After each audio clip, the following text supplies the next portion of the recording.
خاتونجان چی ئەڵێ لە سەقسەکانی ئەوان چیترێ هەیە خۆت؟ سپاس بۆ قسە جوانانیان هیوادارم یعنی ئەویش زۆربەی لە بەڵێ جۆرە قسەکانیان بە وەک ئیزافێکیش بۆ سەر ئەو قسانی کاکجو ئێمە خزمی نزیکی خۆمان هەیە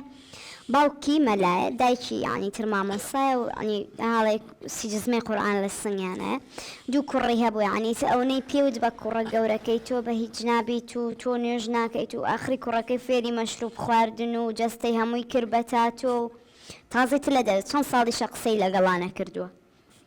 ینی مەبەستەوەیە تونبوون لە دینی یعنی بە دین بە زۆر وەرناگرێت تونبی لەوەیە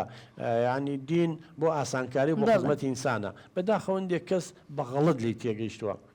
یعنی جاری وام ناڵەکەی تونڕەو دەرەچێت دواری وایم ناڵەکەی نازانم چێ هەرچەنگە ئێمە لایەنی ئاینی قسەی لەسەر ناکەین ئەوە حاڵەتی تایبەتێ بە زۆر مامۆسای ئاینیشمان هەیە زۆر مامۆسای قورئان خوێنمان هەیە مناڵەکانیشی وەکوان قورئان خوێن و ئینسانێکی متەدەین و بەڕێزن و هەموو ئەو حاڵەتانە هەیە لەناو هەموو چین و توێژێکە باش و خراپ هەیە یەی نولای تۆ کاک نۆمانجان ئێستاڵی چی بە قوربان؟ وڵی دکتۆر جام زۆر سپاسی هەموو لایەکەکەم بەڕاستی کە من هاتم بۆ ئێرە بۆەوەی ئیسپادەیەک یان بتوانم کێشەکانی خۆم چارەسەر بکەم بەڵام هەستم کرد کێشەکانی من ڕۆژ بە ڕۆژ گەورەترە بن ژیانم ناڕەحەتترە بێت پێویستم بە کەسێکە هاوکارم بێت ئەوانشی گەشتی تەو قەناعەتە کە ئەمانەی کردوتە ڕاست نەبووە زۆر دکتۆر جان لەبەرەوە ئێستا هەستەکەم ئەوانی کە کردومە زۆریشی زیاوە نەکەم بەڕاستی من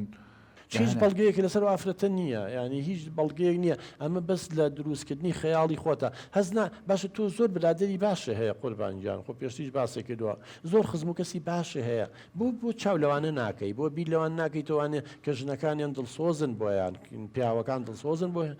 هاوسەرەکانیان کەسیان خیانە لەوی تر ناکە بۆ تۆ بیر لەوەنە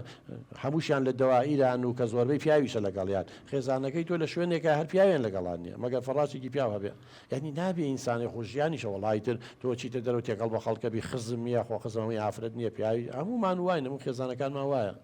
بەڵێ زۆرتەوە جا لەبەرەوە دکتۆر جان من هاتمە سەر و قەناعەتی کە بگەم بەوەی بچمە لای کەسێک هاوکارم بێت ئایا دکتۆر بێ یا هەر دکتۆرێکی نەفسی بێ خۆ لەم ڕۆژەیە حەب خواردن بۆ هەنێ حاڵەت چارەسەر نییە بەڵام دکتۆرەکە لەوانەیە ئیسپادەیە بکەێنێ و من دکتۆر و ڕەفیقی هاوڕێ خۆشیان هەیە من هاوکاری دەکەم و خەڵکی زۆرە هەندێک جار حەب پێویستە بە قوربان یعنی تۆ ئێستا ئەگەر حاڵەتەکە و بگاتە ئەوەی کە خەول لێ نەکەوێ ئێخۆ تۆ ئەبێ یا ئینفعالێکی زۆرە کردووە زۆر عەسەبیت و ڕێی پێویستە بە حەپێ هەیە بۆ هێورکردنەوەتە نەک حەپەکە عیلاجەکە بۆ هێورکردنەوەتە بۆی خەول لێ بکەوێ لەوانەیە هەندێک جار خەلەل لە هۆرمۆنات هەیە مثلا ئافرەتێ دوای مناڵبوون تووشی خەمۆکێ بێ ئەمە